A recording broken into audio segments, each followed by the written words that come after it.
Buenas noches, tengan todos y bienvenidos a nuestra lectura en este día con el documento 87, continuando nuestra lectura que tenemos de el libro de Urantia. Antes de entonces dar inicio, vamos a tener un momento de silencio para que pongamos esta lectura, esta reunión en presencia de nuestro Padre Universal.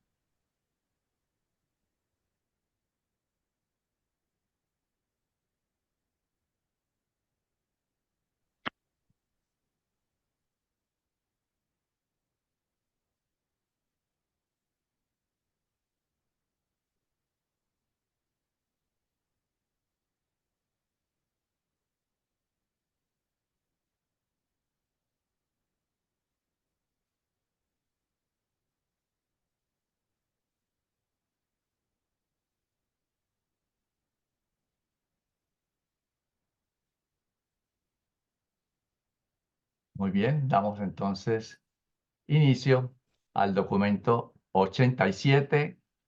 Los cultos a los fantasmas. El culto a los fantasmas se desarrolló como defensa contra los peligros de la mala suerte. Su celebración religiosa primitiva surgió de la ansiedad relativa a la mala suerte y del temor desmesurado a los muertos. Ninguna de estas religiones primitivas tuvo mucho que ver con el reconocimiento de la deidad ni con la reverencia sobrehumana. Sus ritos eran en la mayor parte negativos, diseñados para evitar, repeler o forzar a los fantasmas. El culto a los fantasmas no era más ni menos que un seguro contra los desastres. No tenía nada que ver con invertir para ganar elevados beneficios futuros. El hombre ha sostenido una larga y amarga lucha con el culto a los fantasmas. Nada en la historia de la humanidad inspira mayor lástima que este cuadro de la esclavitud abyecta del hombre al temor de los espíritus fantasmas. Con el nacimiento de este mismo temor, la humanidad empezó su evolución religiosa. La imaginación humana zarpó de los límites del yo y no volverá a echar ancla hasta llegar al concepto de la verdadera divinidad, el Dios real. El temor a los fantasmas. Se temía a la muerte porque significaba la liberación de otro fantasma de su cuerpo físico. Los antiguos hacían todo lo posible por prevenir la muerte para evitar el problema de tener que luchar con otro fantasma más. Siempre intentaban ansiosamente inducir al fantasma a que abandonara la escena de la muerte para embarcarse en el viaje hacia la tierra de los difuntos. El fantasma se temía más que nada durante el supuesto periodo de transición entre su aparición en el momento de la muerte y su posterior partida hacia la tierra de los fantasmas, un concepto vago y primitivo del pseudocielo. Aunque el salvaje confería a los fantasmas poderes sobrenaturales, no los concebía como de inteligencia sobrenatural. Se practicaban muchos engaños y estratagemas para engatusar y apresar a los fantasmas. El hombre civilizado aún deposita mucha fe en la esperanza de que una manifestación exterior de piedad consiga de alguna manera engatusar hasta a la deidad omnisapiente. Los primitivos temían la enfermedad porque observaban que frecuentemente ésta era presagio de la muerte. Si el curandero de la tribu no conseguía curar al afligido, usualmente se trasladaba al enfermo de la cabaña familiar a otra más pequeña o se lo abandonaba a la intemperie para que muriese a solas. Se solía destruir la casa en la que había ocurrido una muerte. En todo caso, siempre se la evitaba, y este temor impidió que el hombre primitivo construyera edificios duraderos. También interfirió con el establecimiento de aldeas y ciudades permanentes. Cuando moría un miembro del clan, los salvajes permanecían despiertos toda la noche conversando, temían que también morirían si se dormían cerca de un cadáver. El contagio del cadáver sustanciaba el temor a los muertos y todos los pueblos, en un momento u otro, han empleado elaboradas ceremonias de purificación inventadas para purificar a un individuo después del contacto con los muertos. Los antiguos creían que se debía proveer luz para el cadáver. Un cuerpo muerto no se dejaba nunca en la oscuridad. En el siglo XX aún se encienden velas en las cámaras fúnebres y los hombres siguen velando al muerto. El así llamado hombre civilizado aún no ha podido eliminar completamente de su filosofía de la vida el temor a los cadáveres. Pero a pesar de este gran temor, los hombres siguieron tratando de engañar a los fantasmas. Si no se destruía la cabaña en la que había ocurrido una muerte, se sacaba el cadáver por un agujero en la pared, nunca por la puerta. Estas medidas se tomaban para confundir al fantasma, previniendo su permanencia y para asegurarse contra su retorno. Los plañideros también volvían del entierro por un camino distinto para evitar que los siguiera el fantasma. Se caminaba de espaldas y otra cantidad de estratagemas se practicaban para asegurarse de que el fantasma no regresara de la tumba. Frecuentemente, los sexos se intercambiaban vestimentas para engañar al fantasma. El luto se inventó con el objeto de ocultar a los sobrevivientes más adelante para mostrar respeto por el muerto y apaciguar de esta manera a los fantasmas. Vemos pues, o continuamos viendo el origen de tantas costumbres, como por ejemplo una que todavía entiendo yo se hace, la de velar a los muertos, ¿verdad? Siempre la gente va al velorio que llaman, o ahora últimamente dicen velatorio, y ahí vemos el origen, ¿no? De no dejar al muerto en oscuras porque aparentemente pues eso no era bueno. Y se pensaba pues que, es decir, el fantasma vendría siendo lo que hoy nosotros, entiendo yo, llamamos alma, porque ellos pensaban que al morir salía una esencia, ese era un fantasma, y por eso no era bueno que la gente se muriera, porque otro fantasma con el que tenían que trabajar o luchar o defenderse de ese fantasma. Si alguien tiene alguna anécdota, algún comentario de estas costumbres, pues si no, entonces los dejo con Flor. 2. El aplacamiento de los fantasmas. En la religión, el programa negativo de aplacamiento de los fantasmas precedió con mucho al programa positivo de coerción y súplica a los espíritus. Las primeras manifestaciones de la adoración humana fueron fenómenos de defensa, no de reverencia. El hombre moderno considera sabio asegurarse contra el incendio. Del mismo modo, el salvaje consideraba sabio asegurarse contra la mala suerte provocada por los fantasmas.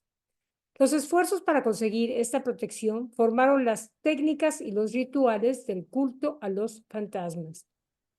Antiguamente se pensaba que el gran deseo de un fantasma consistía en que se le conjurara rápidamente para que pudiese proceder sin disturbios a la tierra de los muertos.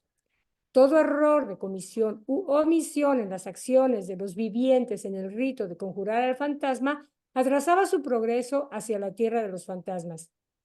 Se creía que esto incomodaba al fantasma y un fantasma airado se consideraba fuente de calamidades, mala suerte e infelicidad. El servicio fúnebre se originó en el esfuerzo del hombre por inducir al alma fantasmal a partir hacia su futuro hogar. Y el sermón fúnebre fue originalmente inventado para instruir al nuevo fantasma sobre el camino para llegar a él. Era costumbre proveer alimentos y vestimentas para el viaje del fantasma, colocándose estos artículos dentro de la tumba o cerca de ella.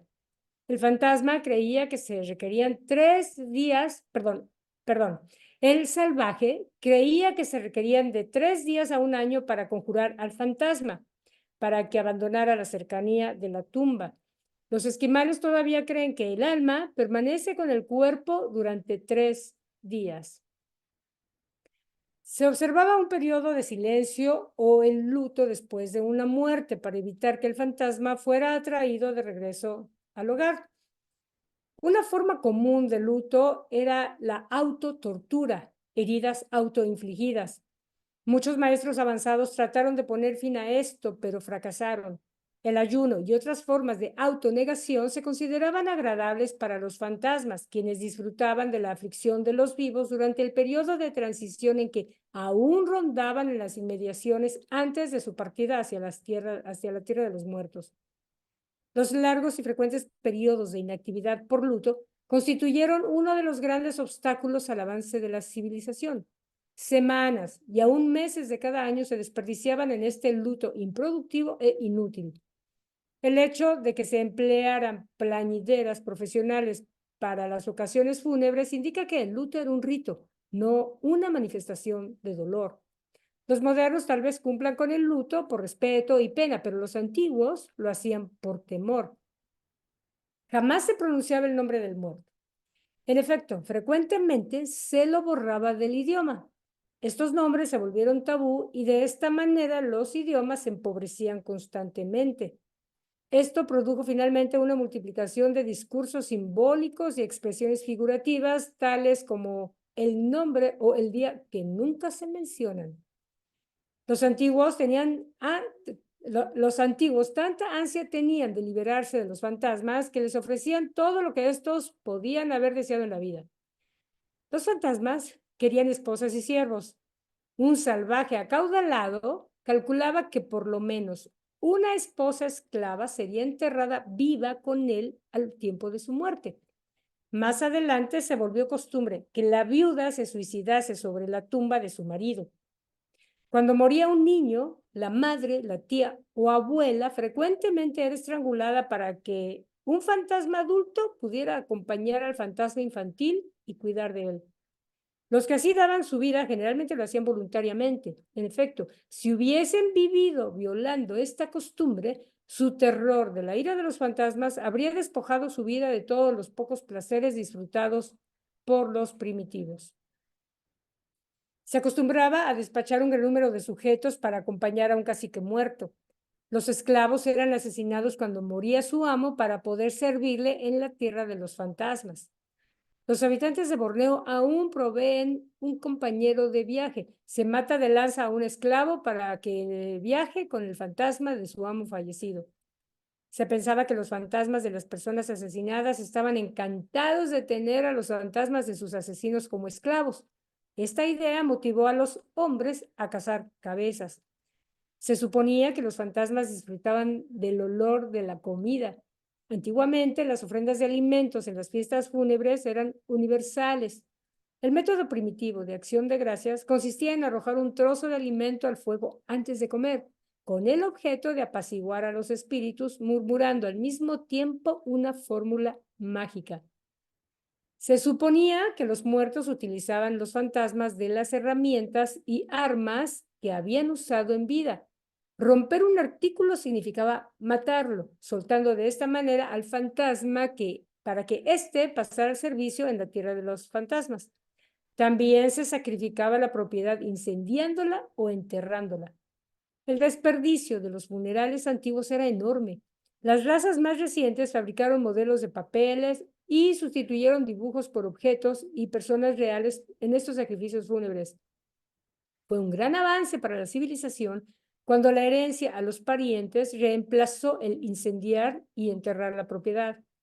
Los indios iroqueses hicieron muchas reformas para limitar el desperdicio fúnebre. Esta conservación de la propiedad les permitió volverse los más poderosos de entre los hombres rojos del norte. El hombre moderno, así se cree, no teme a los fantasmas, pero las costumbres son poderosas y mucha de la riqueza terrestre aún se consume en ritos fúnebres y ceremonias a los muertos.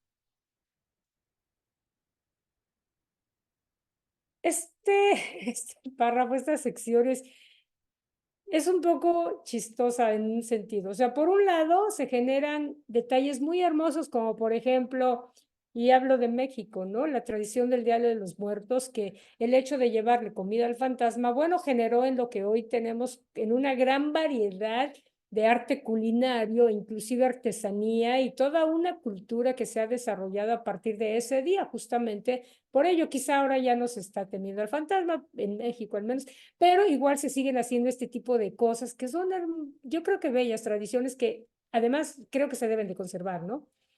Claro, por el otro lado tenemos la parte sangrienta del tema. Yo cuando leí el documento para presentarlo dije, ay Dios, yo tengo que decir esto, era fatal. Imagínense nada más que moría un niño y la abuela, o la mamá o la tía tenía que quedar ahí también. O la esposa, ¿qué culpa tenía la pobre esposa de que el señor se hubiera muerto? ¿No? O los esclavos, después de servir tantos años a un señor, también tenían que ir ellos allá. Pero claro, como dice el documento, ellos creían que eso estaba bien y así de algún modo se sacrificaban. Y también hay una cierta razón cuando dice que si no lo hubieran hecho, o sea, imagínense el grado de aprensión que tenían por estas costumbres, que si no lo hacían, de por vida se sentían culpables y mal por haber faltado a una costumbre, ¿no? Entonces, es contradictorio, pero qué bonito, creo yo, que de algún modo hemos superado muchas de esas prácticas. Bueno, abro para que quien tenga comentarios, dudas. O sea, está muy bien explicado, creo que dudas no hay muchas, más bien comentarios al respecto. Y si no hay ninguno, le paso la palabra a Mayrita. Adelante, Mayrita. Buenas tardes. 3. La adoración a los antepasados. El avance del culto a los fantasmas tomó inevitable la adoración a los antepasados, puesto que se olvidó el eslabón de conexión entre los fantasmas comunes y los espíritus más altos, los dioses en evolución. Los dioses primitivos eran simplemente humanos muertos glorificados. La adoración a los antepasados fue originalmente más un temor que una adoración, pero estas creencias definitivamente contribuyeron a la difusión ulterior del temor y adoración a los fantasmas. Los devotos de los primitivos cultos a los fantasmas y a los antepasados aún temían bostezar, pues un fantasma maligno podía aprovechar ese momento para entrar en su cuerpo. La costumbre de adoptar niños surgió para asegurarse de que quedaría alguien para hacer ofrendas después de la muerte en pos de la paz y el progreso del alma. Los salvajes vivían temiendo a los fantasmas de sus semejantes y pasaban su tiempo libre haciendo planes para el salvoconducto de su propio fantasma después de la muerte. La mayoría de las tribus instituyeron un festival para todas las almas, por lo menos una vez por año. Los romanos tenían 12 fiestas anuales para los fantasmas, con sus ceremonias correspondientes. La mitad de los días del año estaba dedicada a algún tipo de ceremonia asociada con estos cultos antiguos. Un emperador romano intentó reformar estas prácticas, reduciendo el número de días feriados a 135 por año. El culto de los fantasmas estaba en continua evolución, así como se llegó a pensar que los fantasmas estaban pasando de una fase incompleta a una fase más elevada de la existencia. Así también progresó finalmente el culto a la adoración de los espíritus y aún de los dioses. Pero a pesar de las distintas creencias en espíritus más avanzados, todas las tribus y razas creyeron alguna vez en los fantasmas. Si tienen alguna aportación. Oh, Isabel. Sí, yo quisiera comentar, aquí están hablando de que no existen de plano los fantasmas, porque, digo, por alguna razón en todas las culturas, como que había demasiado temor, porque yo creo que sí se veía algo, ¿no? Veían algo. Es más, yo creo que ahora hay videos de cámaras que están en las calles o en casas que se ve, o sea, actividad paranormal o como sombras o cosas así. No sé si de verdad no aquí, o sea, no era de veras algo de la ignorancia o era el temor a algo que sí se veía. Es mi pregunta. Florcita. Bueno, mira, ahí hay todo un campo abierto de investigación. Definitivamente, ahora ya gracias al libro de Urantia sabemos que persona que se murió no es. Ah, Porque ok. sabemos toda la transición que hay desde que Sí, mueres hasta que el alma se desprende del cuerpo y el alma sabemos a dónde va. Y los reveladores son muy claros que dicen que cuando el sujeto o la persona muere, cuando cesan las pulsaciones del cerebro, el ajustador del pensamiento se va. Y que una persona sin ajustador no aparece para nada. O sea, está dormida totalmente y no puede hacer absolutamente nada. Entonces se va al mundo de estancia y ahí continúa. O se queda en el grupo de los dormidos. O sea, un ser humano no es. ah, ok. Ahora, por otro lado, gran parte de todo esto fue ignorancia, no saber qué pasaba. Primero no sabían en el caso de la muerte. Les tomó muchos años, como decía en el documento anterior, darse cuenta que la muerte era inevitable. Eso por un lado. Después, si estaba vivo y ahora no está, en algo, en algún lugar debe de estar. O sea, pero no alcanzaban, o sea, no podían entender ni la magnitud del gran universo, ni poderse imaginar, apenas conocían 3 metros a la redonda, bueno, un poco más, como para poder ubicar si se moría la persona, la esencia de la persona, a dónde iba. Entonces, lo único que se les ocurría era que aquí. Y por supuesto, si les causaba miedo en ellos, pues debía ser malo, ¿no? Y tenían que esforzarse por tenerlo contento al fantasmita. Ahora, por otro lado, es cierto que hay muchos hechos o eventos o situaciones que de algún modo, al parecer, se han registrado o filmado. En ese sentido, quizá nos falta mucho por entender, a lo mejor es simplemente energía, pueden ser los seres intermedios, no sé, ocasionalmente pueden ser vistos si se les permite, o no sé, o sea, nos faltan muchos parámetros de medición como para saber verdaderamente qué es lo que puede pasar. Lo que sí creo es que no hay que tenerle miedo a eso, ¿no? Y por otro lado, bueno, entre la ciencia y conforme vayamos sabiendo más, iremos desarrollando un mejor conocimiento al respecto. Ahora, por otro lado, a lo mejor si los reveladores nos cuentan ahorita algo respecto a la energía, por decirte algo, a lo mejor todo el mundo empieza a crear ideas sobre la energía Yes. que lejos de crear un aprendizaje o un entendimiento sobre lo que nos están dando, crea una serie de conspiración que retrasa el avance del Claro, entendimiento, ¿no? claro.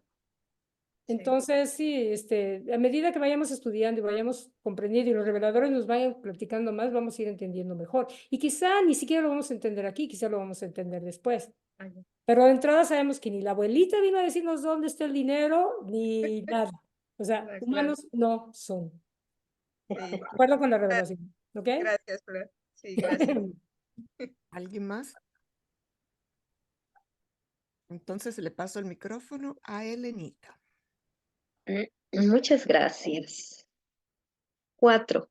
Los espíritus fantasmas buenos y malos. El temor a los fantasmas fue la fuente de todas las religiones mundiales. Durante muchas edades, muchas tribus se aferraron a su vieja creencia en un tipo de fantasmas.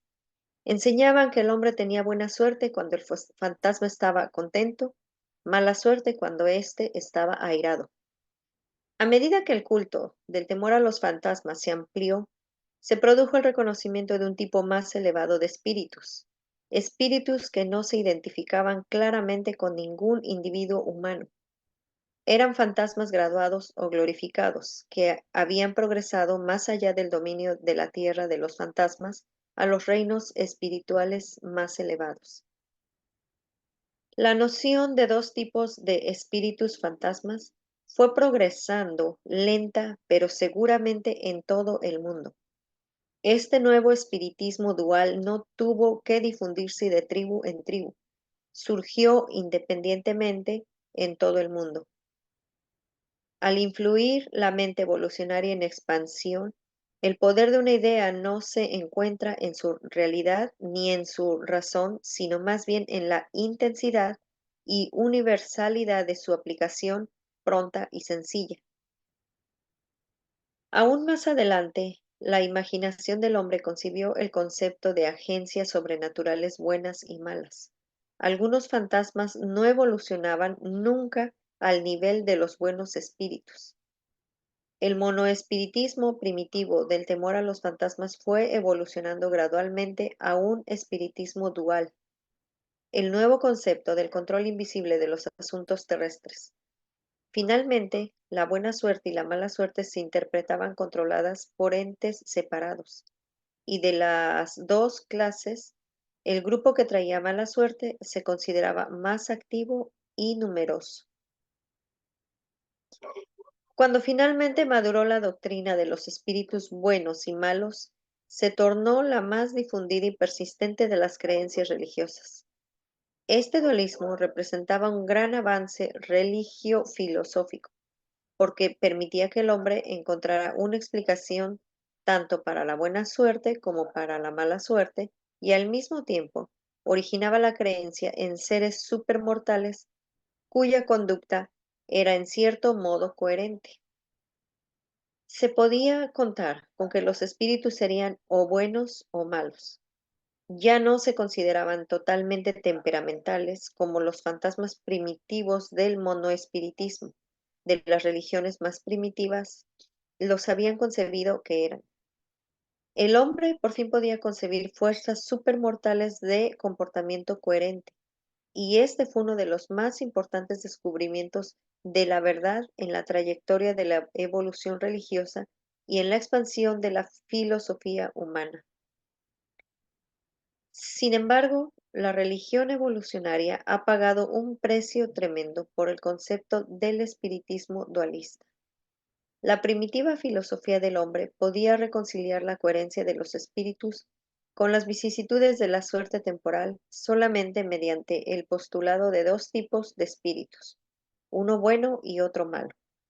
Aunque esta creencia permitió al hombre reconciliar las variables del azar con el concepto de las fuerzas supermortales invariables, esta doctrina desde su comienzo ha hecho difícil para los religiosos concebir la unidad cósmica. En general, los dioses de la religión evolucionaria han sido objeto de la oposición de las fuerzas de la oscuridad. La tragedia de todo esto yace en el hecho de que, cuando estas ideas se estaban arraigando en la mente primitiva del hombre, no había en realidad espíritus malos ni discordantes en el mundo entero. Dicha situación desafortunada no se desarrolló hasta después de Caligastia y tan solo persistió hasta Pentecostés. El concepto del bien y del mal como coordenadas cósmicas está muy vivo, aún en el siglo XX, en la filosofía humana. La mayor parte de las religiones del mundo aún llevan esta marca cultural de nacimiento de los días pasados del surgimiento de los cultos a los fantasmas. Bueno, si tienen algún comentario, ahora es cuando.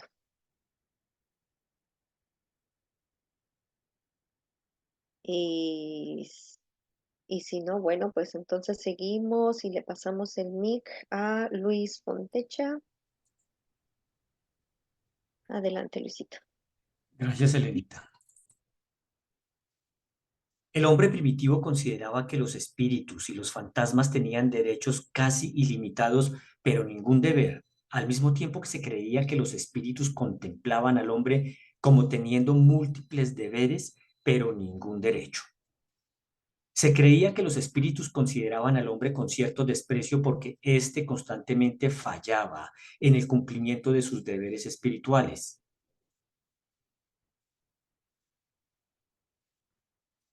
Era creencia general de la humanidad que los fantasmas cobraban un tributo continuo de servicio como precio por no interferir en los asuntos humanos, y todo percance minúsculo se atribuía a las actividades de los fantasmas. Los humanos primitivos tanto temían olvidar algún honor debido a los dioses que, después de haber hecho sacrificios a todos los espíritus conocidos, hacían otro sacrificio a los dioses desconocidos, para así asegurarse profundamente. Y ahora este sencillo culto de los fantasmas es seguido por las prácticas del culto más avanzado y relativamente complejo de los espíritus fantasmas, el servicio y adoración a los espíritus más elevados, tal como habían evolucionado en la imaginación primitiva del hombre. El ceremonial religioso tenía que mantenerse al ritmo de la evolución y progreso espiritual. El culto ampliado no fue sino el arte del automantenimiento practicado en relación con la creencia en seres sobrenaturales, una autoadaptación al medio ambiente de los espíritus. Las organizaciones industriales y militares fueron adaptaciones a los medios ambientes natural y social, así como el matrimonio surgió para satisfacer las demandas de la bisexualidad. Del mismo modo, la organización religiosa se desarrolló en respuesta a la creencia en fuerzas espirituales superiores y en seres espirituales. La religión representa la adaptación del hombre a sus ilusiones del misterio del azar. El temor a los espíritus y la subsiguiente adoración fueron adoptados como seguro contra la mala suerte, como pólizas de prosperidad. El salvaje visualiza a los espíritus buenos ocupados de sus propios asuntos y poco exigen de los seres humanos. Son los fantasmas y espíritus malos los que deben ser apaciguados. Por consiguiente, los pueblos primitivos dedicaban más atención a sus fantasmas malévolos que a sus espíritus benévolos. Se consideraba que la prosperidad humana atraía particularmente la envidia de los espíritus malos, y estos se vengaban a través de una agencia humana y por la técnica del mal de ojo. La fase del culto que tenía que ver con evitar a los espíritus mucho se preocupaba por las maquinaciones del mal de ojo, el cual era casi mundial. Las mujeres bonitas se les cubría con velos para protegerlas del mal de ojo. Más adelante, muchas mujeres que deseaban ser consideradas hermosas adoptaron esta práctica. Debido a este temor de los espíritus malignos, no se permitía casi nunca que los niños saliesen de noche, y las oraciones primitivas siempre incluían la solicitud: sálvanos del mal de ojo. El Corán contiene un capítulo entero dedicado al mal de ojo y a las encantaciones mágicas, y los judíos creían plenamente en ellos. El entero culto fálico nació como defensa contra el mal de ojo. Los órganos de reproducción se consideraban el único fetiche capaz de neutralizarlo. El mal de ojo dio origen a las primeras supersticiones sobre las marcas o lunares prenatales en los niños, como resultado de impresiones de la madre, y el culto fue en cierto momento casi universal. La envidia es un rasgo humano profundo. Por lo tanto, el hombre primitivo la atribuyó a sus dioses primitivos.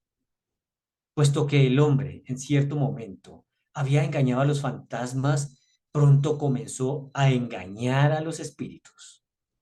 Se dijo: si los espíritus están celosos de nuestra belleza y prosperidad, nos desfiguraremos y no haremos alarde de nuestro éxito. Por consiguiente, la humildad primitiva no fue un envilecimiento del ego, sino más bien un intento de engatusar a los espíritus envidiosos. El método adoptado para prevenir que los espíritus se pusieran celosos de la prosperidad humana consistió en acumular vituperaciones sobre una cosa o persona afortunada o tiernamente amada. La costumbre de evitar las alabanzas de la persona o su familia se originó de esta manera y finalmente evolucionó en la modestia civilizada, la reserva y la cortesía. Por el mismo motivo, estaba de moda la fealdad. La belleza estimulaba la envidia de los espíritus, era símbolo de orgullo humano pecaminoso. El salvaje deseaba un nombre feo. Esta característica del culto obstaculizó el avance de las artes y por mucho tiempo mantuvo al mundo sombrío y feo. Durante la época del culto a los espíritus, la vida era a lo sumo un juego de azar, el resultado del control de los espíritus. El futuro de una persona no era resultado de sus esfuerzos, industria ni talento, excepto en cuanto se podían utilizar estas virtudes para influir sobre los espíritus. Las ceremonias de propiciación de los espíritus constituían un gran peso que convirtió la vida tediosa y virtualmente insoportable. De edad en edad y de generación en generación, una raza después de otra ha tratado de mejorar esta doctrina de los superfantasmas, pero ninguna generación se ha atrevido hasta ahora a rechazarla de lleno. La intención y la voluntad de los espíritus se estudiaban por medio de señales, oráculos y presagios. Estos mensajes de los espíritus se interpretaban por la adivinación, la profecía, la magia, la ordalía y la astrología. Todo el culto era un esquema inventado para aplacar, satisfacer y sobornar a los espíritus mediante estos sobornos enmascarados. Así pues, surgió una nueva filosofía mundial ampliada que consistía en 1. Deber. Las cosas que se deben hacer para que los espíritus sean favorables o por lo menos neutrales. 2. Derecho. La conducta y ceremonial correcto para ganar activamente a los espíritus a la causa del interés propio. 3. Verdad. La manera correcta de comprender y la actitud correcta hacia los espíritus y, por lo tanto, hacia la vida y la muerte. No era tan solo por curiosidad por la que los antiguos trataban de conocer el futuro. Querían evitar la mala suerte. La adivinación fue simplemente un intento de prevenir dificultades. Durante esos tiempos se consideraba que los sueños eran proféticos y todo lo que estuviera fuera de lo común era considerado un símbolo. Aún hoy día, las razas civilizadas están cargadas de creencias en signos, presagios y otros residuos supersticiosos del culto a los fantasmas en avance de la antigüedad. El hombre es lento, muy lento, en abandonar esos métodos mediante los cuales él tan gradual y dolorosamente ascendió la escala evolucionada de la vida.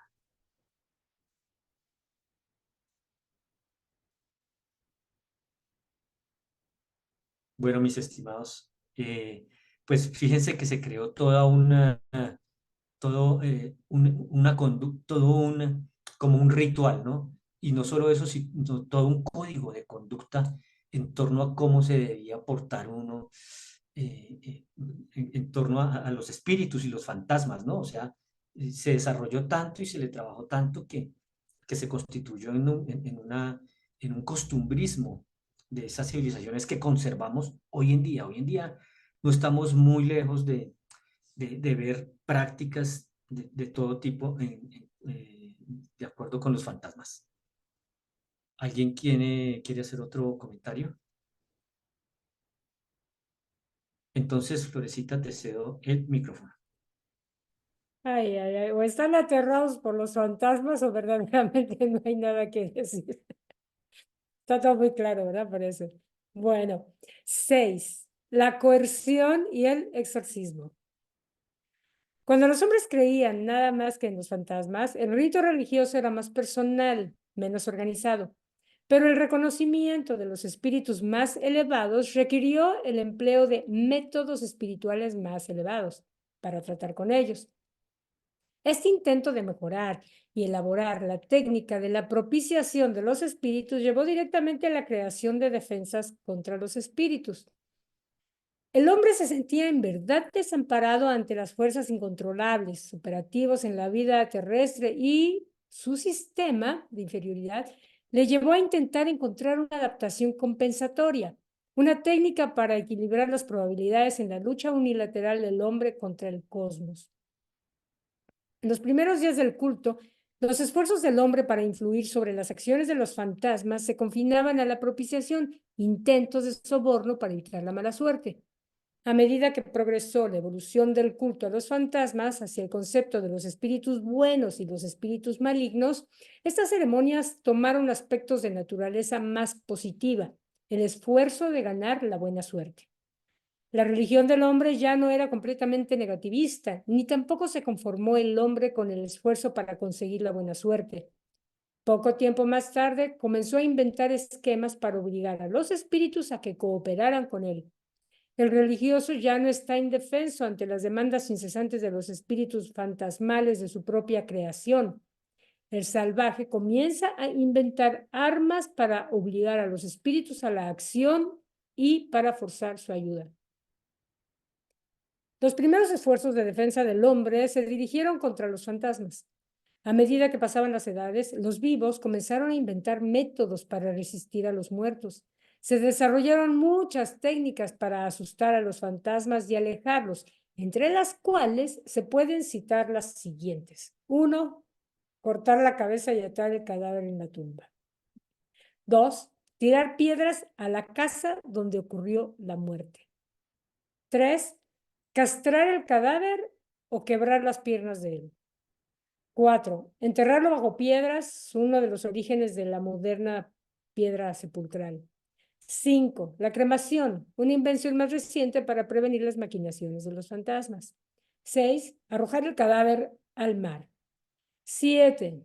Dejar el cadáver expuesto para que se lo comiesen las bestias salvajes. Se suponía que a los fantasmas les molestaba y asustaba el ruido. Gritos, las campanas y los tambores los alejaban de los vivos. Y estos métodos antiguos aún existen en los velorios para los muertos.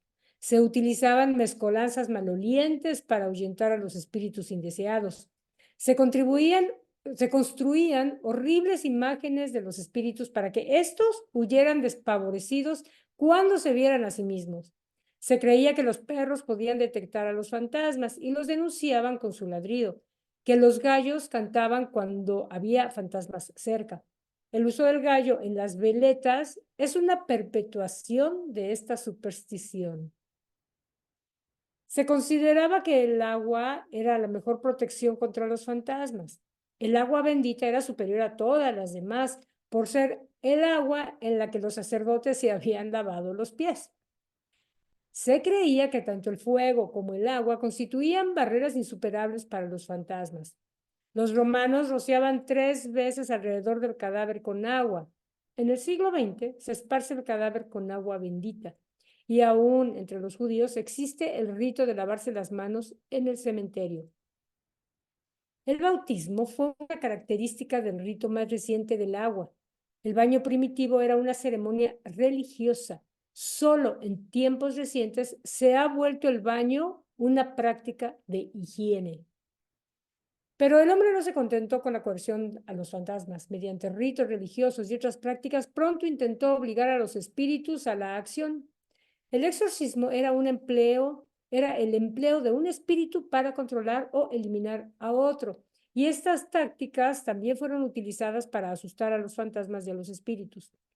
El concepto del espiritismo dual de las fuerzas buenas y malas ofreció al hombre amplia oportunidad para intentar asusar a una agencia contra la otra, porque si un hombre poderoso podía dominar al más débil, con toda seguridad, el espíritu fuerte podía dominar a un fantasma inferior. Las maldiciones primitivas constituían una práctica coercitiva inventada para asustar a los espíritus menores. Más adelante esta costumbre se expandió, llevando a pronunciar maldiciones contra los enemigos. Durante mucho tiempo se creyó que, si se volvían a aplicar las costumbres antiguas, los espíritus y los semidioses se verían forzados a actuar según los deseos del hombre. El hombre moderno es culpable del mismo procedimiento. Os habláis entre vosotros en el lenguaje común de todos los días, pero cuando oráis, adoptáis el estilo más anticuado de otra generación, el así llamado estilo solemne. Esta doctrina también explica muchas reversiones rituales de naturaleza sexual, como por ejemplo la prostitución del templo. Estas reversiones a costumbres primitivas se consideraban salvaguardias seguras contra muchas calamidades.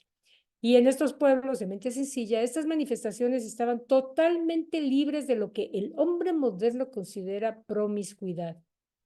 Luego sobrevino la práctica de los votos rituales, seguida muy poco después por las promesas religiosas y los juramentos sagrados. Muchos de estos juramentos iban acompañados de autotortura y automutilación, más adelante de ayuno y oración. Posteriormente se consideró que la autonegación era un método coercitivo seguro.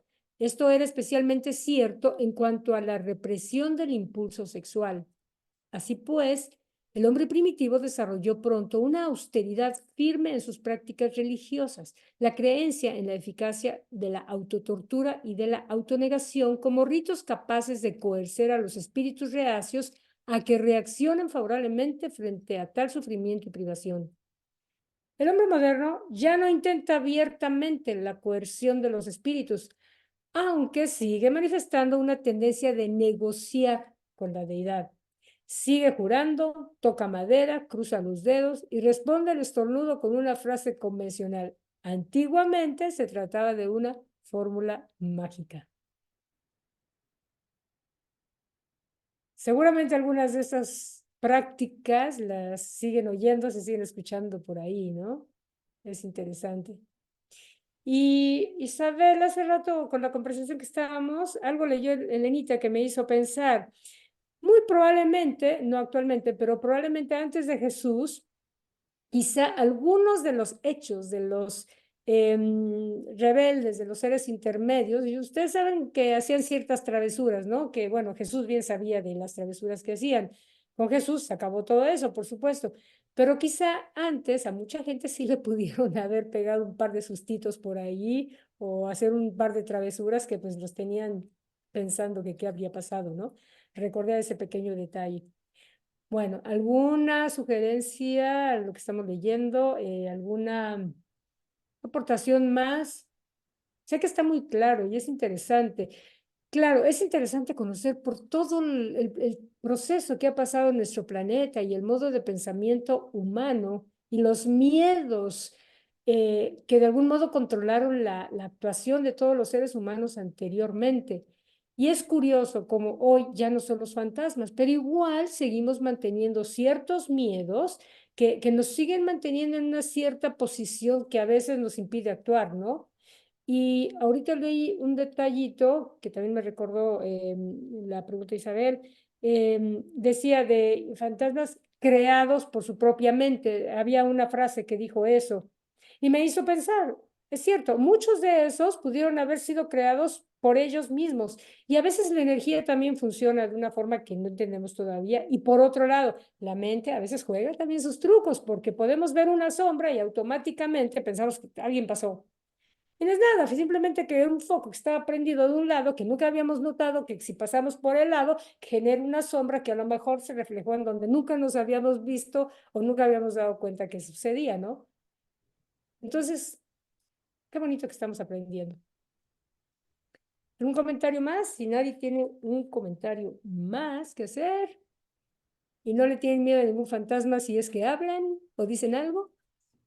Ok, entonces le paso la palabra a Luisito Fontecha.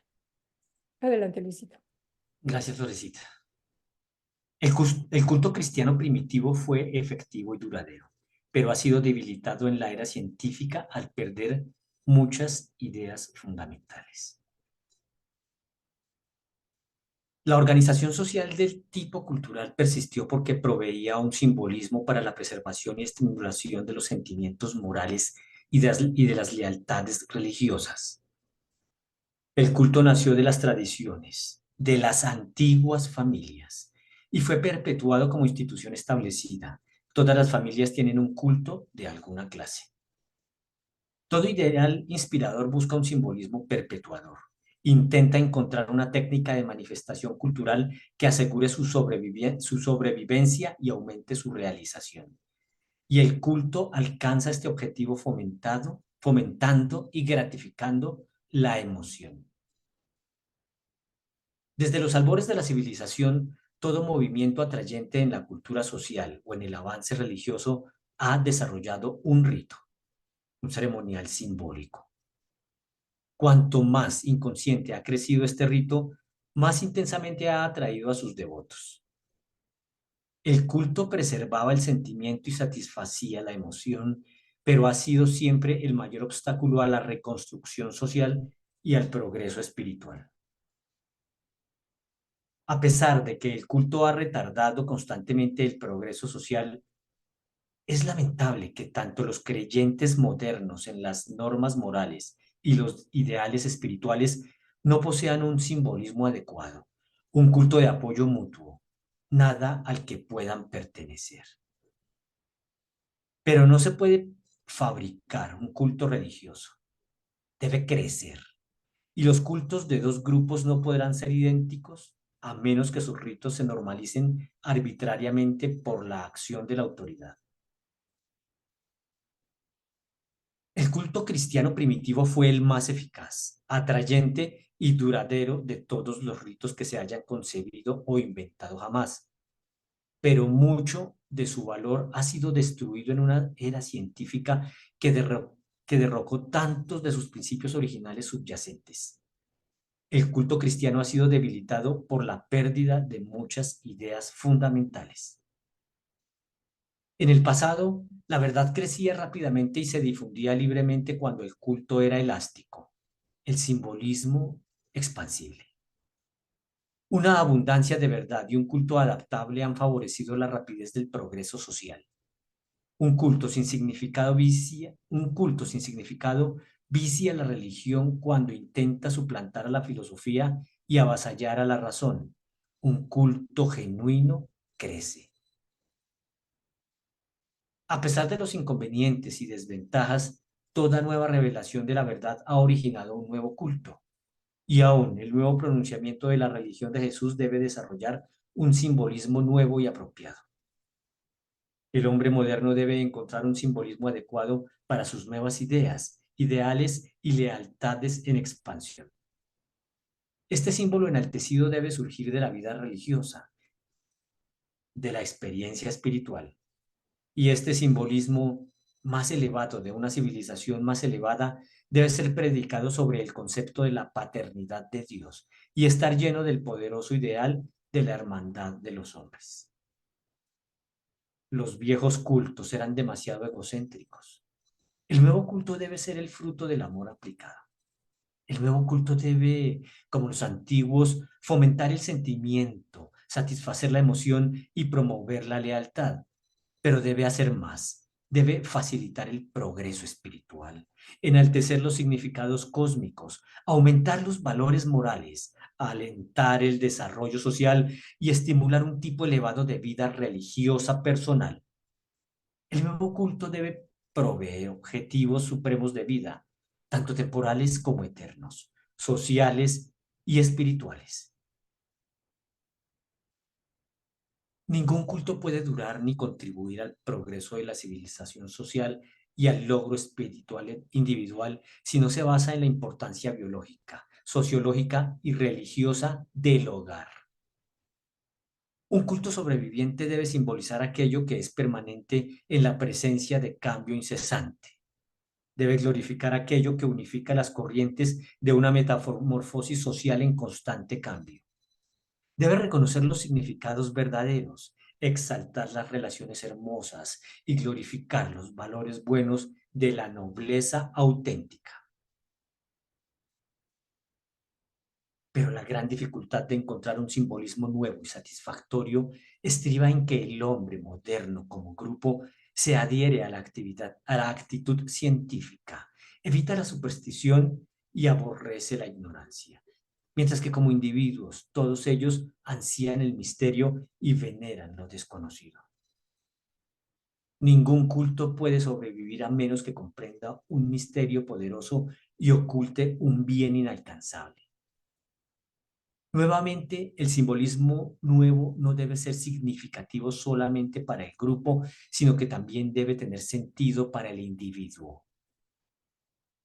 Las formas de un simbolismo útil deben ser aquellas que el individuo pueda realizar por su propia iniciativa y que pueda a la vez disfrutar en compañía de sus semejantes.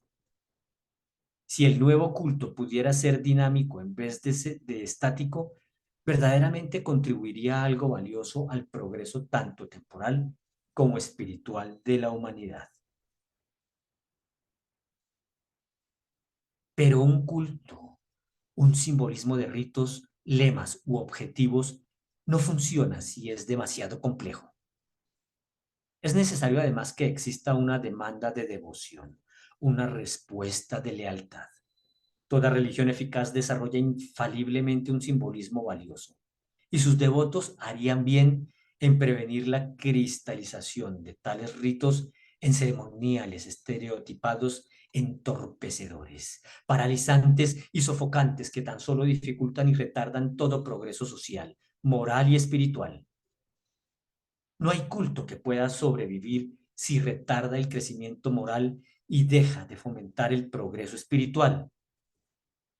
El culto es la estructura esquelética sobre el cual crece el cuerpo vivo y dinámico de la experiencia personal y espiritual, la verdadera religión. En esta imagen que tenemos acá se resume este numeral 7. El nuevo culto basado en la religión de Jesús debe desarrollar un simbolismo apropiado, fomentar sentimientos, promover el progreso espiritual, enaltecer significados cósmicos, aumentar valores morales y estimular una vida religiosa elevada. Es crucial basarse en la importancia del hogar para perdurar y contribuir al progreso social y espiritual. Presentado por una brillante estrella vespertina de Nevadón. Y lectura hecha por Carlos García, Flor Robles, Mayra Moreno, Elena López y Luis Fontecha Mora. Bueno, mis estimados, vemos cómo en este numeral final nos cambia todo. Ya no estamos hablando de los fantasmas, sino estamos hablando como de la evolución del rito, la evolución del culto, la evolución de la ceremonia. Y nos concluye de una manera tajante, de a puño, contundente, diciéndoles cuál debería ser nuestro culto. Y nos centra en el culto que debemos hacer a Jesús, en la verdadera religión, que debe ser una experiencia personal, que no debe ser tediosa, que debe ser dinámica, que no debe ser complicada. Entonces, esta parte sí que me pareció fabuloso, este último numeral, porque nos aterrizó. Nos dejó de pensar por allá en los fantasmas y nos aterriza hacia lo que en realidad esta sociedad moderna debe empezar a entender y a practicar. Chicos, aquí yo creo que sí hay por lo menos un comentario. Elenita, adelante. Pon tu micrófono. Gracias. No tenía nada que decir, solo estaba aplaudiendo a lo que justamente acabas de comentar. Pero mira, Siler sí tiene algo que decir. Bueno, Démosle está la bien, palabra. Elenita. Gracias. Gracias. Siler, por favor. Hermanitos, buenas tardes, gustan verlos. Buenas tardes. Fíjense que esto que voy a leerles aplica para todo lo que es el conocimiento y el pensamiento. Pero no sé por qué lo recordé ahorita que estábamos hablando en este caso que estamos hablando creo que de los fantasmas, ¿no? Pero aplica para todo. Entonces, si me lo permiten, quiero leerles primero un párrafo de por qué a veces las personas pensamos así o los grupos de personas piensan de esa manera. Y después hace un resumen de lo que usted acaba de explicar, hermano, en el mismo párrafo, pero en la segunda parte hace un resumen. Espero que contribuya algo y pueda ser de esa manera. Está en el documento 115. Cuando yo leí este documento, a mí me gustó mucho porque te da una idea cómo es el proceso mental, cómo trabaja la mente. Y lo voy a leer. Está en la página 1260, en el documento 1. Luego cuando entra dice, los intelectos parciales, incompletos y en evolución estarían desamparados en el universo maestro. Serían incapaces de formular aún la primera configuración racional de pensamiento si no fuese... ¿Sí me están escuchando, perdón? Sí, se escucha. Ok, es que creo que oí un ruidito. Si no fuese por la habilidad innata de toda mente, o sea, fíjese aquí lo que nos dice, que toda mente tiene una habilidad innata, elevada o baja, para formar un marco universal dentro del cual pensar. O sea que nosotros como mortales o como seres evolutivos tenemos esa necesidad de crear un marco, o sea, un contexto, y dentro de ese contexto poder pensar. Pero más adelante dice, si la mente no puede desentrañar conclusiones, si no puede penetrar los verdaderos orígenes, en este caso yo pensaría que si no puedes tener la verdad, de todos modos, fíjese cómo trabaja la mente. Dice, dicha mente infaliblemente postulará conclusiones e inventará orígenes para tener un medio de pensamiento lógico dentro del marco de estos postulados creados por la mente. Puedan ser falsos o no, pero la mente tiene que crear ese tipo de contexto. Aunque dichos, fíjense lo que dice adelante, dice, aunque dichos marcos universales para el pensamiento de la criatura son indispensables para las operaciones intelectuales racionales, son, sin excepción, erróneos en mayor o menor grado. Entonces, para mí cuando yo leí esto, para mí fue muy interesante, porque el libro de Urantia te está diciendo cómo pensamos, ¿no? Y si en un momento dado no tenemos la información exacta, pero nosotros tenemos que crear un contexto, y en este caso fue el documento que acabamos de leer. Y si me permiten, termino con la otra parte, que es el resumen de lo que usted acaba de comentar. Dice, porque ya se refiere a la verdad aplicada. Cuando ya tú tienes la verdad, en este caso que tenemos la revelación, entonces ya opera de esta manera. Dice, los marcos conceptuales del universo son tan solo relativamente verdaderos. Constituyen un andamio útil que eventualmente debe dejar paso a la expansión de la comprensión cósmica, cada vez más amplia.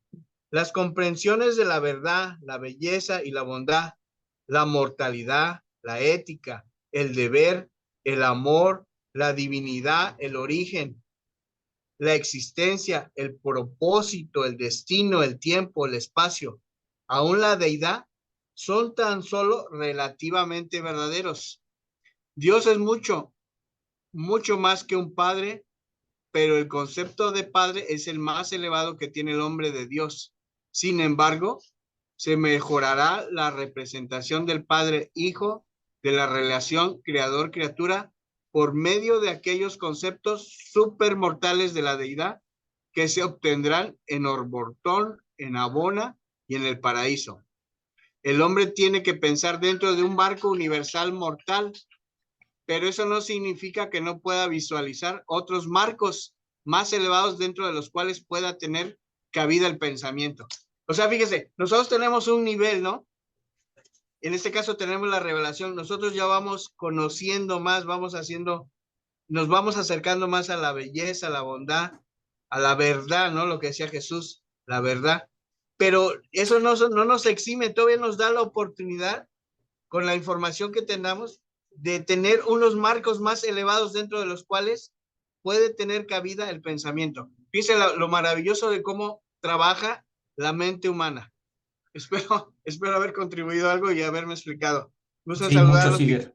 y Sí, gracias. Siger, muchas gracias. Sí, muy iluminador. Muy interesante ese aporte.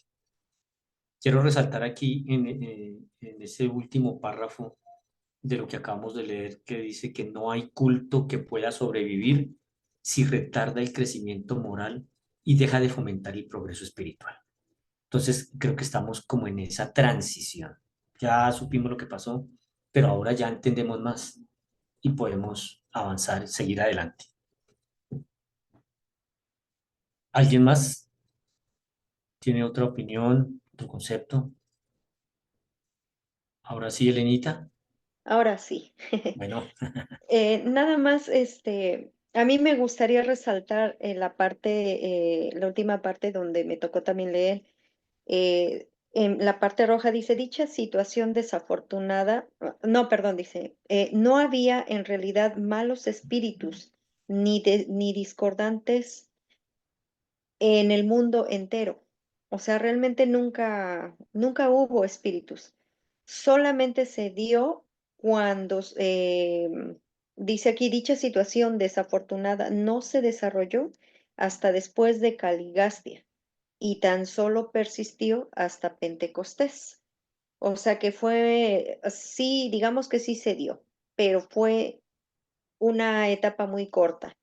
Entonces, ahorita, por ejemplo, Hay mucha gente que todavía cree que vienen sus muertos a visitar o entes que andan por ahí sueltos, ese tipo de cosas. Entonces, ojalá nos hiciéramos ya a una realidad de que no hay tales entes sueltos por el mundo, ¿no? Porque eso todavía influye mucho en el temor humano. Creo que sería bueno que nos educáramos, no sé si es la palabra correcta, pero no encuentro ahorita otra, en ese aspecto de evolucionar nuestra mentalidad a que ese tipo de cosas no se dan, no se dan, simplemente no se dan. Nada más eso, gracias. Gracias, Elenita. Arturo, adelante. Gracias, Luis. Muy buenas tardes, familia. La paz con ustedes. No solamente para dar un punto de vista personal, una opinión y un testimonio personal a lo que en mi vida ha sido, gracias a este libro de Urantia, la participación de Octavio, de Elena y anteriormente una hermanita que preguntaba qué pasaba con esos fenómenos que sacan ahorita mucho en Internet, TikTok, Instagram, Facebook, e incluso las noticias, donde sacan famosos testimonios de apariciones espirituales, demoníacas, fantasmales. Yo lo que les quiero comentar en mi experiencia personal, porque aparte de estudiar el libro de Urantia, eh, mucho tiempo antes de realmente creer fielmente en este libro, investigué todas esas cuestiones para verificar la veracidad del libro. Y yo lo que le comento a mi hermana, la primera que habló sobre esas cuestiones que salen en TikTok, definitivamente, como lo explicaba Flor, no son, por lo menos no son lo que nos creen mostrar. Puede ser alguna otra cosa diferente, pero no son entidades espirituales. Y los seres intermedios que sabemos hoy, gracias a esta revelación, de manera muy clara y contundente, porque es muy firme en esa explicación, donde sabemos que los intermedios asociados con Caligastia, pues eran los que hacían las travesuras y todas esas cuestiones. Y como lo dijo también Elenita, en un plan normal de existencia, si no hubiera habido una rebelión, no tendrían por qué hacer ese tipo de bromas a los mortales, porque no está permitido que hagan ese tipo de bromas, ¿no? Entonces, ¿qué es lo que quiero llegar a decir con esto? Yo creo que al tener una comprensión plena a través de estas revelaciones dadas por los reveladores, por ejemplo, a mí me ha traído mucha paz en ese aspecto, porque lo que explicó Octavio es muy claro, es eso cuando yo lo leí, cuando lo descubrí, cuando lo profundicé, pues es muy, lógico pensar que la mente humana, al no tener conocimiento, ¿qué hacen los investigadores? Pues siempre tratar de buscar fundamento a una explicación de algo que no comprendemos. Y si no hay una explicación lógica o comprobable, pues lo hacemos a través de teoría o otro tipo de explicación que se trata de acercar a lo racional, pero no es comprobable. Y nosotros estamos en un proceso donde vamos a aprender toda esa información a medida que vayamos creciendo, pero definitivamente lo que nos dice el libro Durante es contundente, por lo menos para mí lo es, y por eso tengo una plenitud en sus enseñanzas, porque definitivamente estoy seguro que ningún ser humano con la sabiduría más grande que tenga, e incluso comparándolo con Mahatma Gandhi, Buda o cualquier otro líder religioso, podría escribir tales verdades contenidas en este libro. Es más que obvio que estas revelaciones vienen de un conocimiento divino que nosotros apenas estamos logrando comprender. Y lo que a mí más me asombra de todo eso, por eso quise participar, porque todo esto creo que ustedes ya lo saben, pero eh, el hecho de que el fragmento que leyó Octavio, cuando nos explica que el Padre Universal es más que un padre, pero ese es el concepto más elevado que nosotros tenemos para comprender a Dios. Es increíble, es emocionante lo que vamos a aprender de Él después del concepto de Padre. Si el concepto de Padre para nosotros es lo más hermoso y la demostración de amor más grande sobre toda la creación perfecta y divina, imagínense cuando lo conozcamos a plenitud. Eso es lo más maravilloso de todo esto. Bueno, disculpe que me haya alargado con mi exposición. Gracias. Bendiciones. No, gracias a usted, Arturo. Acordémonos que estamos aquí como hermanos, así tengamos diferentes opiniones, diferentes puntos de vista, pues se trata justamente de unirnos en torno a la lectura del libro, que eso es también algo fabuloso. Carlitos, le dejo el micrófono. Gracias, Luis. Bueno, pues hemos terminado entonces en la noche de hoy nuestra invitación para el próximo jueves con el documento 88, que será sobre fetiches, amuletos y la magia. Y feliz noche, feliz jueves o resto de día y feliz fin de semana y hasta el próximo jueves con la ayuda de Dios. Estén bien. Un abrazo fuerte para todos. Un gusto verlos.